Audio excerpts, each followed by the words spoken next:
Hello Abu, मैं Dubai से शहजादी बोल रही हूँ। अबू मेरा टाइम आ गया है, ये मेरी आखिरी कॉल है।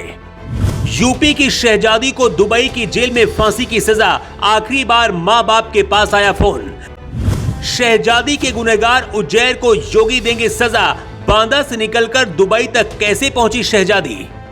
हेलो अबू, मैं आपकी शहजादी बोल रही हूँ। मेरा वक्त हो गया है, ये मेरी आखिरी कॉल है, अपना ख्याल रखना। इसके बाद फोन कट जाता है। तो क्या यूपी की शहजादी को फांसी दे दी गई? 15 फरवरी को 2 बजे फांसी का समय तय किया गया था। फांसी के तय वक्त से पहले शहजादी ने घर पर बात की। दुबई की जेल से शहजादी का फोन यूपी के बांदा उनके घर पहुंचा।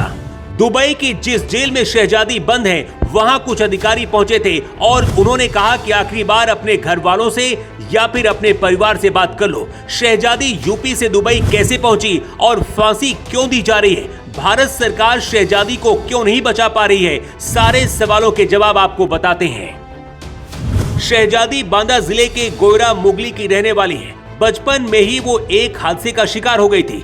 किचन में वो पूरी तरह से आग में झुलस गई थी। चेहरा जलने की वजह से वो ज्यादा परेशान रहती थी। परिवार वाले भी शादी को लेकर बहुत परेशान रहते थे।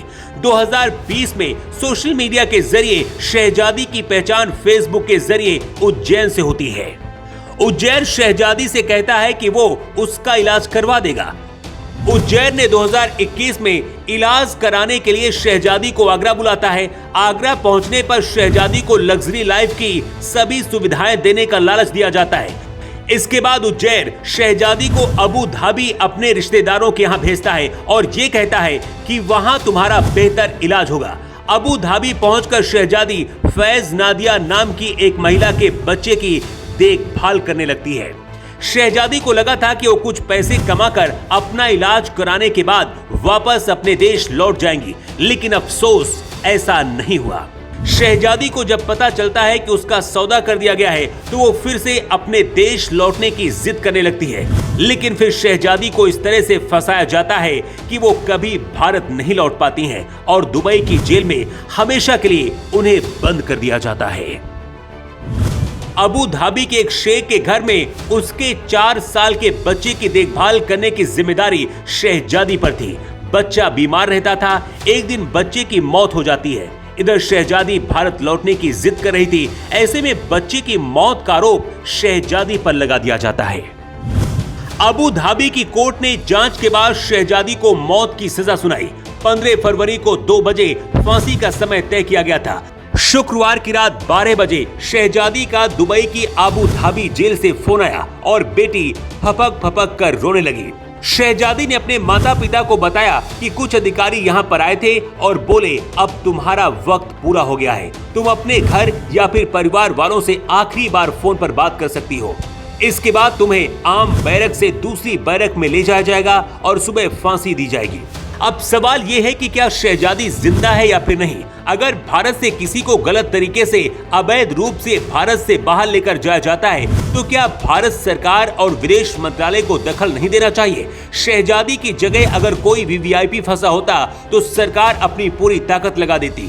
ऐसे में शहजादी जिंदा या नहीं, इसकी खबर भारत के विदेश मंत्रालय को, परिवार को देना चाहिए। और सबसे बड़ा सवाल ये कि अपराधियों पर बुलडोजर चलाने वाले योगी यूपी के इस बेटी को बचाने के लिए क्या कर रहे हैं? क्या योगी शहजादी को वापस उनके घर तक पहुंचा पाएंगे? सवाल ये भी है कि शहजादी को बचाने के लिए भारत सरकार ने क्या किया? क्या कोई कोशिश हुई? अगर वो निर्दोष थी तो शहजादी को बचाने की क्या कोशिश की गई? खबर यह भी है कि अभी शहजादी जिंदा है और उन्हें 22 फरवरी को फांसी दी जाएगी। शहजादी के माता पिता का कहना है कि अगर योगी सरकार आगरा के आरोपी उज्जैर को, जिसने शहजादी को दुबई तक पहुंचाया, अगर उसे पकड़ा जाता है और उसे पूछताछ की जाए तो असलियत सामने बाहर आ जाएगी।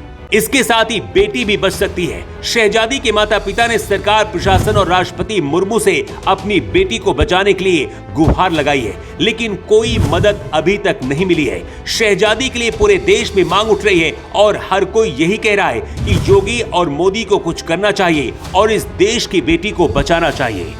वैसे आपकी राय क्या है? कमेंट करके जरूर बताएं। Bureau report.